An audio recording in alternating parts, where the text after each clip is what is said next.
네, 할렐루야. 아멘. 네, 오늘도 승리를 주신 하나님께 영광을 올려드립니다. 요한복음에는 총 7개의 표적이 등장합니다.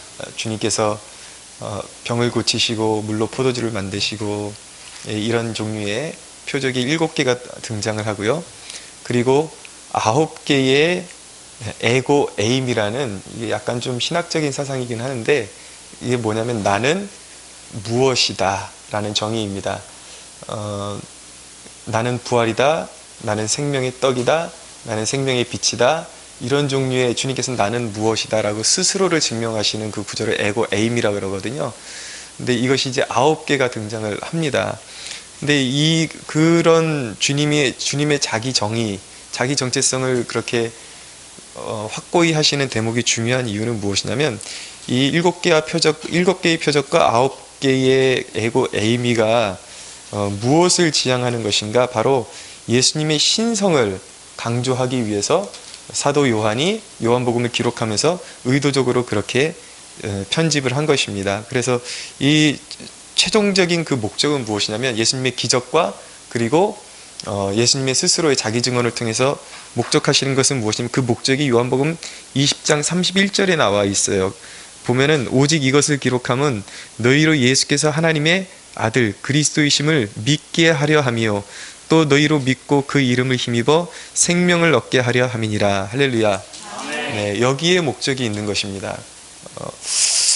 근데 오늘 이제 세일의 기간 동안에 우리가 요한복음 다 살펴볼 수 없습니다. 그렇지만 그 앞에 제가 말씀드린 이 요한복음의 골자예요. 7개의 표적과 9개의 에고 에이미, 이런 식으로 해서 그것이 주장하는 것은 종국에 예수님이 하나님의 아들이시며 그 안에 생명이 있음을, 그분의 신성을 증명하고 그분을 믿어야 생명을 얻게 된다는 것을, 그렇게 목적을 향해서 달려가고 있다는 것을 염두에 두고 요한복음을 읽으시면 어느 정도 실마리가 다 풀려나가게 되어 있습니다. 오늘 표적은 예수님께서 이루신 두 번째 표적을 다루고 있습니다. 어떤 왕의 신하의 아들이 병이 들었는데, 이 왕의 신하가 예수님을 찾아와서 간곡히 고쳐달라고 부탁하는 그 과정 가운데 그 병든 아들이 고침을 받는 사건을 기록하고 있습니다. 이 왕의 신하는 아마도 분봉왕 헤롯 안디바와 관련된 어떤 사람일 것으로 추측이 됩니다. 거두절미하고 중요한 것은 무엇이냐면, 여기서 영적인 그 메시지가 무엇이냐면, 이 아들이 거반 죽어가는 병에 걸린 이 왕의 신하가 참 잘한 일이 무엇인가? 그것은 무엇이냐면, 아들의 문제를 안고 그가 예수님께로 달려왔다는 것입니다. 여러분, 우리 인생의 모든 문제의 실마리가 바로 여기 있음을 믿어야 하는 것입니다. 우리 삶 가운데 문제가 생기면 어디로 가야 합니까? 지금 말씀드렸잖아요. 왕의 신하가 뭘 잘했다고요? 예수님께 데리고 왔잖아요. 예수님께 왔잖아요. 그 문제를 가지고 예수님께 가야 된다고요. 북이스라엘의 왕이었던 아하시아도 병이 들었을 때에 그는 하나님을 찾지 않았습니다. 주님을 찾지 않고 바알세붑이라는 에그론의 신우에게 사자를 보내서 자기가 살지 죽을지 물어보라고 했습니다. 그랬더니 하나님께서 엘리야 선지자를 통해서 이렇게 말씀하셨습니다. 이스라엘에 하나님이 없어서 너희가 에그론의 신 바알세붑에게 물으러 가느냐? 그렇게 하나님께 괘씸죄로 걸릴 수밖에 없었어요. 그래서 이 아하시아는 결국 사형 언도를 받고 결국 병이 낫지 못하고 다른 신을 찾다가 죽임을 당하고 말았습니다. 여러분, 다른 곳에 전혀 길이 있다고 생각하시면 안 돼요. 습관적으로 우리의 삶 가운데 어떤 문제가 생기면 습관적으로 예수님께 달려갈 수가 있어야 하는 것입니다. 예수님께 무릎 꿇고 그리고 그 문제를 올려드려야 하는 것입니다. 이 왕의 신하의 대단한 그런 그 면모는 무엇이냐면, 애초부터 그렇게 믿음이 있던 사람이 아닌데도 불구하고 예수님의 소문만 듣고도 예수님을 신뢰하고 가서 자기 아들에 대한 문제를 아뢰드리고 결국은 아들이 병 고침을 받고 문제가 해결받고 그 사건을 통해서 온 가정이 구원에 이르는 축복을 누리게 되었다라는 것입니다. 이 왕의 신하 아들의 치유의 기적을 통해서 그의 가정이 구원에 이르는 이 과정이 과정이 있기까지의 그런 신앙적인 핵심 요소가 무엇이냐, 그것이 오늘 이제 관건인 것입니다. 그걸 이제 세 가지 정도로 말씀드리고 싶은데, 첫째, 이 왕의 신하의 아들이 치유받고 그들의 가정이 구원까지 이룰 수 있었던 이유는, 그 통로는 바로 이 왕의 신하의 주님을 향한 간청이 있었습니다. 간청.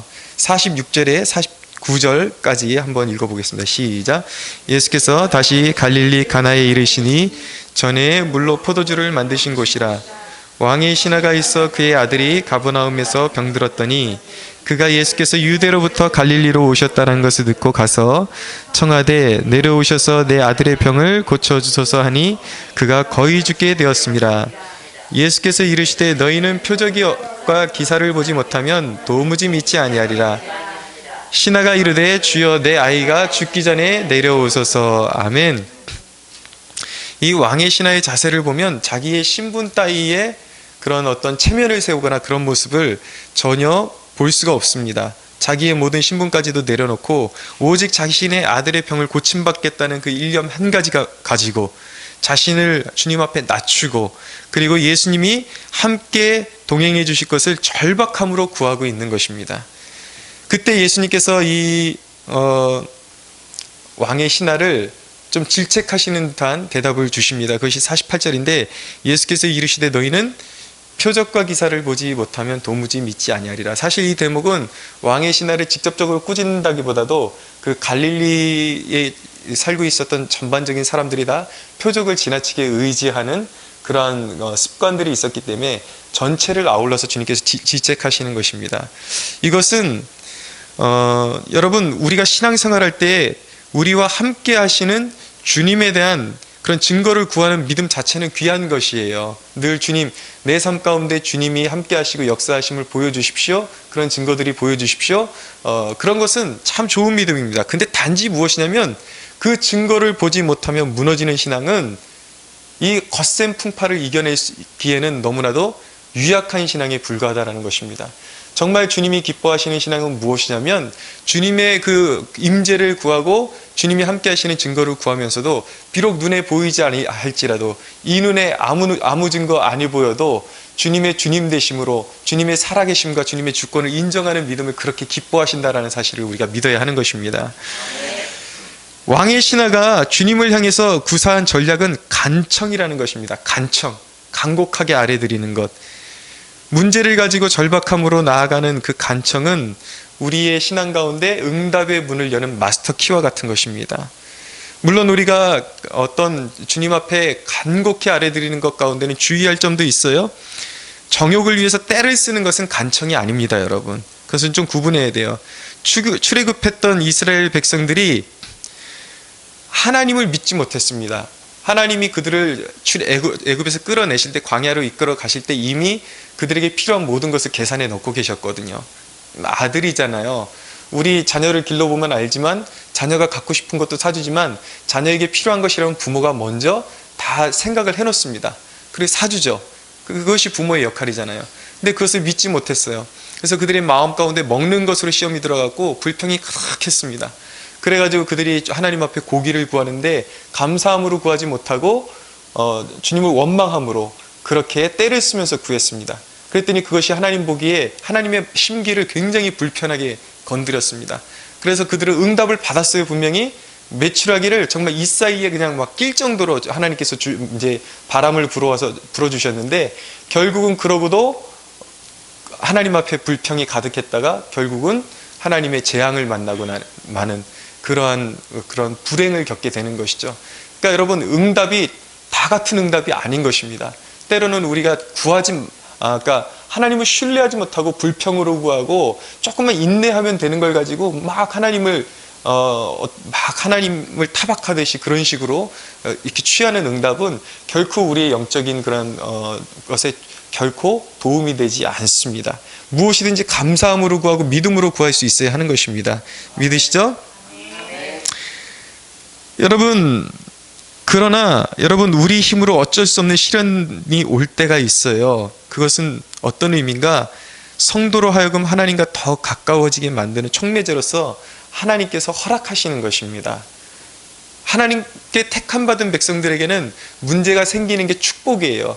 왜냐하면 그것을 통해서 영적으로 해이해질 수 있었던 우리가 더 하나님께로 바짝 가까이 다가설 수 있는 기회로 하나님께 삼아주신다라는 것이죠. 그리고 택한 백성들에게 나타나는 문제는 그것을 통해서 하나님의 위대하심을 나타내시기 위한 하나님의 계획인 것입니다. 그 계획 가운데 있다는 것을 우리가 믿어야 하는 것입니다. 그래서 우리는 문제를 만날 때에 어떻게 해야 하는가? 간곡히 하나님께 매달려야 하는 것입니다. 예수님께 나아가서 그 문제를 내려놓고 그 문제를 놓고 간곡히 아뢰드려야 하는 것입니다. 여러분들, 우리가 생각보다 아주 기본적인 것에 약할 때가 있어요. 실전으로 다가서면 그냥 듣고 말면 아무것도 아닙니다. 근데 여러분 가슴에다 새기세요. 우리가 문제를 만나면 제일 처음으로 어디로 달려가야 된다고요?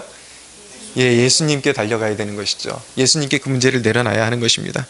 근데 여러분, 간청에는 가장 중요한 것이 무엇이냐면 그냥 무조건 한번 간절하게 부르짖었다고 해서 끝난 게 아니에요. 간청의 중요한 요소는 무엇이냐면 인내와 끈질김이 수반되어야 하는 것입니다. 많은 사람들이 여기서 오해하고 넘어집니다.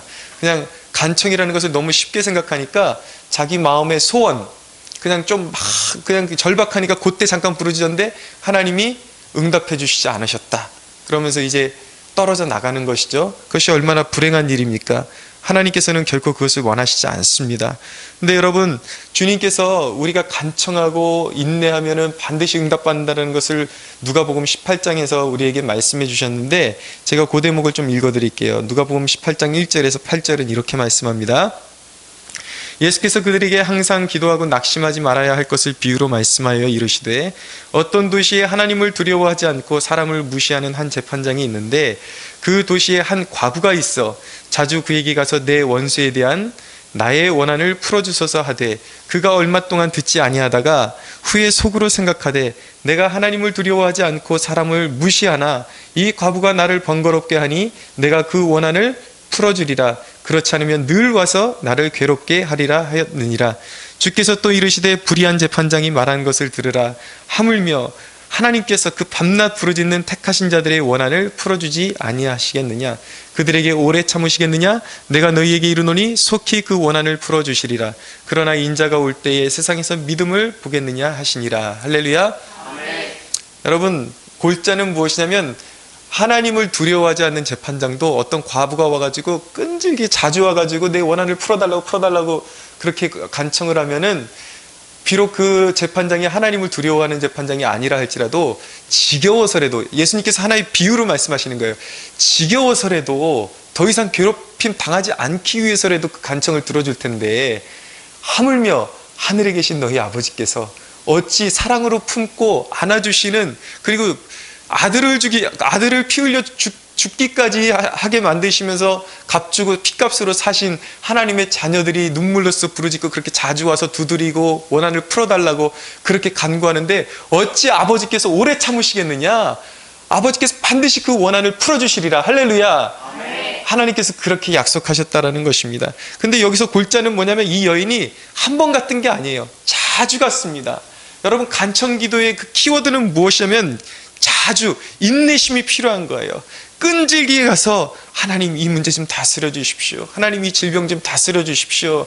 사랑하는 여러분, 우리 하나님께는, 우리 주님께는 못 고칠 질병이 없고 못 다스릴 문제가 없다는 사실을 믿으시기 바랍니다. 네, 첫 번째는 간청이었어요. 이 왕의 신하의 가정을 구원으로 이끌었던 그 요소가 간청이었습니다. 두 번째는 무엇이냐면 바로 믿음이었습니다. 여러분, 오늘 본문 20절 한번 읽어주시겠습니까? 20절 시작. 20절이 아니라 50절 읽어주세요. 시작. 예수께서 이르시되 내가 내 아들이 살아있다 하시니 그 사람에게 이하신 말씀을 또 받더니. 이 신하에게 주신 말씀, 예수님께서 이 신하가 예수님께서 약간 꾸사리 비슷하게 말씀하셨음에도 불구하고 아랑곳하지 않고 오직 자신의 아이, 죽어가는 아이 살려달라고 계속 간청을 했습니다. 그랬더니 예수님께서 이 신하에게 주신 말씀 딱 한마디였어요. 가라, 내 아들이 살아있다. 그 말씀 한마디였습니다. 근데 이 신하가 참 대견합니다. 그 말씀을 믿고 그대로 돌아갔습니다. 여러분, 믿는 자에겐 능치 못함이 없습니다. 할렐루야. 야고보서 1장 6절에서 8절은 말씀합니다. 오직 믿음으로 구하고 조금도 의심하지 말라. 의심하는 자는 마치 바람에 밀려 요동하는 바다 물결 같으니 이런 사람은 무엇이든지 주께 얻기를 생각하지 말라. 두 마음을 품어 모든 일에 정함이 없는 자로다 라고 말씀합니다. 믿어야 하는 것입니다. 주님께서 말씀하시고 주님께서 행하시는 일들을 믿어야 하는 것입니다. 여기서 우리가 다시 성령 안에서의 기도가 얼마나 중요한지를 깨닫게 되는데, 우리가 기도 중에 주신 그 확신을 붙들고 우리가 믿음으로 붙잡아야 하는 것입니다. 그리고 또 한 가지는 무엇이냐면, 이 기도를 연락하신 분이 어떤 분이신지 그것을 확신하는 것이 중요해요. 우리가 기도하고 그냥 간청만 하고 그냥 거기서 끝내버리는 것이 아니라, 내가 기도한 분이 어떤 분인가, 나의 기도를 들으시는 분이 어떤 분인가, 그것을 확신을 가지고 바라보는 것이 중요한 것입니다.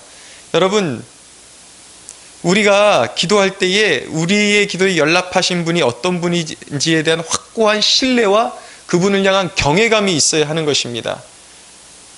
여기서도 예수님의 주대심이 중요한 거예요. 예수님은 어떤 분이십니까? 예수님은 주님이세요. 로드이세요. 우리의 인생을 통째로 주관하시고 이끌어 가시는 분이십니다. 할렐루야.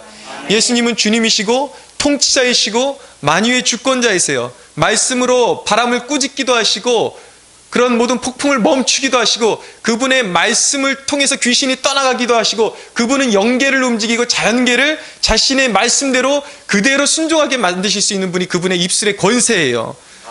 그 크신 주님을 믿어야 하는 것입니다. 내가 기도한 것이 그냥 목적 없이 대상 없이 그냥 아무데나 그냥 비나이다 한 것이 아니라, 우리의 기도를 받으신 분이 인류의 통치자여 만유의 주권자이심을 믿고 기도해야 하는 것입니다. 여러분, 믿음이 그렇게 중요한 거예요. 기독교라는 것을 한마디로 압축하면 어떻게 생각하면 믿음이라고 말씀드릴 수가 있어요. 믿음 안에서 모든 것이 이루어지는 것입니다. 여러분, 중국의 그 윈 형제라는 그런 하늘에 속한 사람이라는 그런 책으로 유명해진 사람이 있습니다. 이분에 대해서 신학적으로 조금 그런 면이 있다, 논쟁이 있는데, 글쎄요, 아직까지 그분에 대해서 정확하게 이적적인 사상이 발견됐다고 그렇게 증거가 확고한 게 없기 때문에 제가 자신감 있게 말씀드릴 수는 있는데, 그분의 하나의 간증이 뭐냐면, 아버님이 그 죽을 병에서 치유되는 사건을 통해서 가정이 예수 믿게 되었습니다. 예수 믿게 되었는데, 성경을 한 권만 얻는 것이, 주님을 너무 알고 싶은 거예요. 어떤 분인지. 그것이 소원이었습니다. 그래서 그때 당시만 해도 이분이 그 성경 한 권 구하기가 중국에서는 하늘에서 별따기였다 그래요. 그래서 이 어머니의 권유를 따라서, 야, 금식 기도하면 하나님이 그런 소원도 주신다더라. 그냥 어떤 신앙의 밑바탕도 없이 그냥 순수하게 그런 믿음을 가지고 금식을 시작한 것입니다. 근데 구체적으로 며칠을 금식했는지 모르겠는데 계속 시간이 흘러갈수록 배는 고프고 막 너무 힘든 거예요. 근데 어느 날 꿈에 누가 나타나서 그러더래요. 민영재 배고프지? 이제 언젠가 요 며칠 후면은 누군가가 성경 한 권을 들고 올 거야. 그렇게 이제 계시를 해주더라는 것입니다. 그러고 나서 깨었는데 정말 그 며칠 근간으로 어디서 다른 형제들이, 다른 마을에 사는 형제들이 쪽복음, 성경도 한 권이 다 없어요, 그들은. 그래서 그 마태복음 한 권만 이렇게 번역되어 있는 거 한 권만 가지고 와가지고 그것을 들고서 얼마나 기뻐했는지요. 그 당시에 그가 무슨 신학교육을 받았습니까? 뭐가 있습니까? 그냥 그 마태복음 그 하나 들고서 아예 그게 너무 귀해가지고 그 마태복음 이를 통째로 외웠다 그래요. 너무 귀해갖고 이거 잊어버리면 안 되니까 완전 통째로 외우고 그냥 다른 거 없어요. 그냥 예수님이 행하신 일들을 그대로 믿었다라는 것입니다. 그래서 하나님께서 또 한번 이렇게 금식 중에 말씀하셔서 너는 어느 마을로 가서 복음을 전하라 그랬는데 이 사람이 설교를 할 줄 알아요? 뭐를 할 줄 알아요? 그래서 가서 그냥 마태복음 외운 대로 줄줄줄 외웠다는 거예요. 우리 하나님께서 예수님이 우리 아버지 죽을 병에서 고쳐주셨다고, 여러분들도 고쳐주실 수 있다고 믿으라고 그러면서 마태복음을 줄줄줄 암송해줬는데 사람들이 그걸 듣고 회개하기 시작하고 믿음을 갖게 되고, 그리고 그대로 그냥 믿음을 가지고 손을 얹고 기도하고, 그런데 그냥 막 기적이 일어나고 병이 떠나가고 그런 역사가 일어나더라는 것입니다. 오늘날 왜 우리에게는 그런 역사들이 잘 안 일어날까요, 여러분? 우리의 문제는 무엇이냐면, 물론 이 또 사회가 다르고 또 선교지로 갈수록 이 재반상이 어떤 그런 잘 갖춰지지 않은 곳일수록 기적이 더 많이 일어나는 경우, 그런 경우는 있습니다. 왜냐하면 거기 병원이 발달하지 않았기 때문에 하나님께서 오히려 더 주권적으로 더 질병을 많이 치유해 주시는 사건은 있긴 있어요. 그럼에도 불구하고 전적으로 그런 것 때문에 우리에게 기적이 일어나지 않는다라고 말하는 것은 좀 문제가 있는 것이죠. 저는 그런 원인 중에 한 가지를 진단하자면, 너무 복잡해진 사고방식, 너무나도 깊게 생각한 나머지 너무나도 분석적이라서, 믿음도 분석적이라서 조건으로 따져보고 합리적이지 않으면 우리 안에는 은근히 믿지 않는 뭔가가 있는 거예요.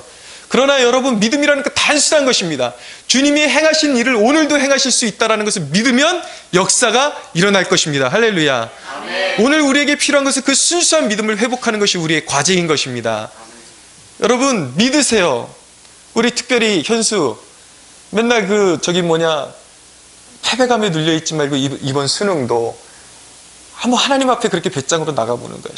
실력을 떠나서 정말 내가 하나님의 영광을 위해서 내 삶 가운데 내 삶을 드리기를 원하는데, 내가 솔직히 말씀드려서 실력 부족합니다. 그러나 하나님 절박합니다. 그러나 내가 믿는 하나님은 정말 능치 못함이 없는 하나님이신 줄로 믿사오니, 그렇잖아요. 실력이라는 것이 정말 늘 서울대 이런 데 꿈꾸던 학생들도, 정말 실수 하나 없이 하던 학생들도 그날 어떻게 삐끗해가지고 사람 다 실력대로 되라는 법은 없잖아요. 늘 잘하던 학생들이 또 이렇게 실수하는 법도 있는데, 또 역으로 생각하면 또 이렇게 실력이 모자란 학생들도 분명히 하나님이 도우시면 그것이, 그 기도가 하나님께 연락되고 기쁨이 되고 믿음이 있다면 그 가운데 하나님이 충분히 도와주실 수 있는 것입니다. 할렐루야. 아멘. 우리가 옆에서 중보하고, 관건은 본인이에요. 본인이 자신의 실력을 의지하는 것이 아니라 주님을 의지하고 내 안에 있는 거룩한 그런 비전, 하나님을 위해서 한번 살아보겠다는 그 비전을 확고히 할 수 있다면 하나님이 오늘날도 능히 도우실 수 있음을 믿습니다. 할 수 있겠죠? 아멘. 네, 그런 아멘 가지고 무슨 할 수 있겠죠? 아멘. 벌써 표정에 지금 아직도 패배감이 확 그늘이, 그건 불순종이에요. 할 수 있겠죠? 아멘. 저렇다니까? 불순종할 거야 계속? 얼굴 들어. 할 수 있지? 아멘. 네, 보겠어. 떨어지는 건 괜찮아요. 근데 자기 실력, 그게 자기 의라는 거예요. 예? 자기 실력 가지고 자기가 그냥 다 해보려고 그러고 안 되니까 끝까지 얼굴에 그늘이 떠나가지 않고 결국은 하나님께 매달리지 못하는 것. 믿음이라는 거 어떻게 보면 배짱이라고, 배짱. 한번 해보는 거야, 그냥. 주대심을 인정하고 기적 보게 되는 우리가 되기를 축원합니다. 세 번째, 이 왕의 신하가 의 가정이 치유받고 아들이 치유받고 구원으로 가게 된 세 번째 요점은 무엇이냐면, 그가 응답의 확인을 했다라는 것입니다. 응답을 확인했다라는 거예요. 51절에서 53절 한번 읽어볼까요? 시작. 내려가는 길에 그 종들이 오다가 만나서 아이가 살아있다 하거늘 그 낳기 시작한 때를 물은즉 어제 7시에 열기가 떨어졌나이다 하는지라. 그의 아버지가 예수께서 내 아들이 살아있다 말씀하신 그때인 줄 알고 자기와 그 온 집안이 다 믿으니라. 아멘. 이 사람의 믿음의 온전함이 바로 여기에서 나오는 것입니다. 보세요, 여러분. 많은 사람들이, 많은 성경에 나오는 무리들, 그러니까 주님을 온전히 믿음으로 따르지 않았던 사람들은 기적을 경험했어요. 근데 많은 경우에는 그 기적을 경험하고 거기서 끝났습니다. 그것이 믿음으로 연결되지를 않았어요. 예수님께 치유받았던 10명의 나병 환자가 있었는데 그 중에 예수님께 돌아와서 영광을 돌렸던 사람은 단 한 사람이었습니다. 중요한 것은 무엇이냐면, 기적을 본 게 중요한 것이 아니라 그 기적을 믿음으로 가져가는 것이 중요한 것입니다. 여러분, 우리는 안 그런 것 같죠? 우리가 매우 빈번하게 이런 태도를 가지고 있습니다. 늘 문제가 생겨서 구할 때는 정성껏 구해요. 정말 목이 메도록 구합니다. 그런데 막상 응답되잖아요? 그럼 어떻게 되는가? 은근슬쩍 싹 지나가 버려요. 마치 우연이었던 것처럼, 어떻게 하다 보니까 그렇게 됐겠지. 또 어떤 경우엔 내 힘으로 된 것처럼 그렇게 지나칠 때가 많습니다. 여러분, 이런 자세가 바로 무리의 믿음이에요. 실제적인 믿음으로 연결이 되지, 하나님이 주신 축복, 주님이 치유하신 주님의 그 놀라운 치유의 기적과 놀라운 그 기적이 실제적인 믿음으로 연결이 되지 못하고 있다고요. 그러나 이 왕의 신하를 보십시오. 그의 섬세함을 보십시오. 놀랍습니다. 아들이 낳았어요. 이제 자신들의 종들이 와서 아들이 벌써 낳았다고 이야기를 해줬어요. 그럼 거기에 고취돼 가지고 거기서 끝낸 것이 아니라 그 낳은 때가 언제인지 자세히 물어본 거예요. 언제부터 낳았냐? 물어봤더니 언제부터 낳았습니다. 이제 종들이 이야기해 주죠. 그랬더니 딱 계산을 해보니까 어떤 계산이 나오냐면 이 왕의 신하가 바로 주님의 그 말씀을 듣고 왔던 때, 주님이 네 아들이 살아있다 라고 말씀하신 바로 그 시점부터 아들이 치유되기 시작한 때임을 그가 깨닫게 되었습니다. 여러분, 우리에게 응답의 확인이 필요해요. 응답된 그 시점과 그것을 분별하고 응답되었을 때 그것을 믿음으로 가져가는 그러한 일이 우리에게 필요한 것입니다. 여러분, 응답받고도 그것을 싹 씻어버리면 사실 좀 괘씸해요. 우리 또 현수 얘기인데 미안해 현수야 오늘. 현수가 처음 와가지고 방언을 받았어요. 그 방언을 받아가지고 첫날 오자마자 현수 예수님 영접시키고 방언 받게 해달라고 안수해주고 기도했거든요. 근데 그때는 아무 말도 없더라고요. 근데 어느 날 보니까 얘가 방언을 하고 있어요. 방언을 자기가 받았다라는 거예요. 그 언제부터 받았니? 그랬더니 첫날 왔을 때 목사님한테 안수 받았을 때 받았대. 그럼 얘기를 해야지. 애기. 그러면 안 된다라는 거예요. 또 은희 청년도 처음에는 방언을 못 받았다가 나중에 어느 순간 보니까 이 친구가 또 방언을 하고 있는 거예요. 야, 너 방언 언제 받았어? 그랬더니 시점을 또 생각해 보니까 제가 이렇게 방언 받으라고 도전하고 기도해 줬던 그 시점에 받아놓고서도 입을 싹 씻어버리고 얘기를 안 하는 거예요. 그러면 안 된다라는 것이죠.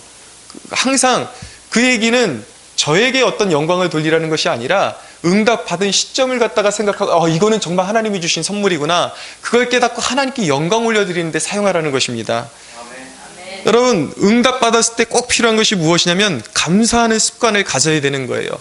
얼버무리지 말고 표현해야 되는 것입니다. 하나님이 하셨습니다. 이 일 분명히 하나님이 하셨습니다. 그것을 통해서 우리가 믿음이 자라나는 것입니다.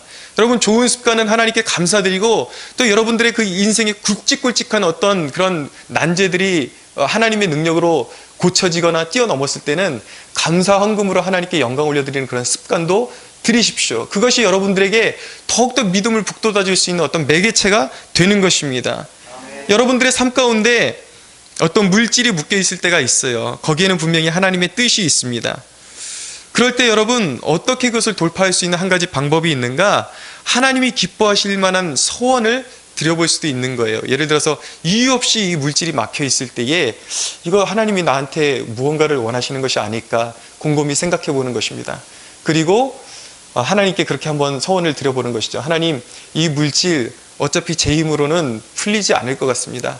하나님이 원하신다면 이 물질이 풀리면 그 중에 어느 정도 일부를 띄어서 하나님 앞에 드리도록 그렇게 제가 하겠습니다. 하나님께서 기뻐하시는 일에 사용하도록 제가 하겠습니다.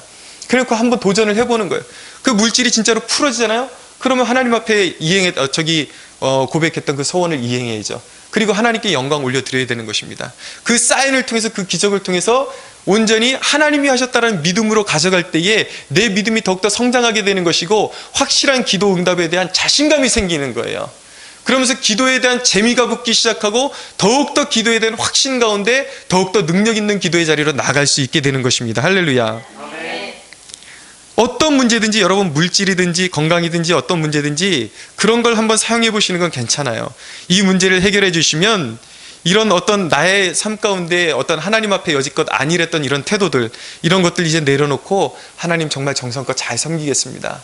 그런 식으로 하나님께 나의 어떤 이 사건을 통해서, 이 계기를 통해서 내가 신앙적으로 더 도약하는 계기로 삼겠습니다. 이런 고백들, 정말 하나님이 기뻐하시는 고백인 것입니다. 그것을 통해서 우리가 모두가 성장을 이루는 축복을 경험할 수 있게 되기를 원합니다. 왕의 신하는 그 응답의 확신에서 머무르지를 않고, 여기가 중요한 거예요. 여러분, 기적의 기적됨이 어디에 있는가? 기적이 중요한 이유는 무엇인가? 여러분, 그 응답의 확신에서 이 왕의 신하는 예수님의 주되심의 확신의 자리로 들어갔다라는 것입니다. 아들이 고침을 받고 나니까 단지 이분은 기적을 행하시는 분이 아니라 내가 일평생 섬겨야 되고 내 생명을 드려야 된 메시아요 그리스도이심을 깨닫게 된 것입니다. 할렐루야. 그게 중요한 거예요. 그리고 온 가족이 함께 예수님을 믿기로 결단했습니다. 여러분, 응답의 확신을 경험한 한 사람의 올바른 그 처신, 이 처신이 영적으로 얼마나 그 영향력이 큰 것인지 우리가 도전을 받아야 하는 것입니다. 그 가정에 공동체에 영향력 있는 사람이 기도의 응답을 확실하게 체험하고 믿음이 없는 사람들에게 그것을 확고한 그런 신념을 불어넣어 줄 때, 믿음을 불어넣어 줄 때에 믿음 없던 자들이 더욱더 믿음으로 고치되는 역사가 일어날 수 있다라는 거예요.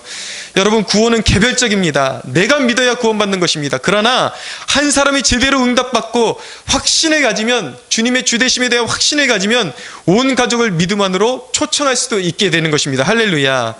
사랑하는 여러분, 말씀을 접습니다.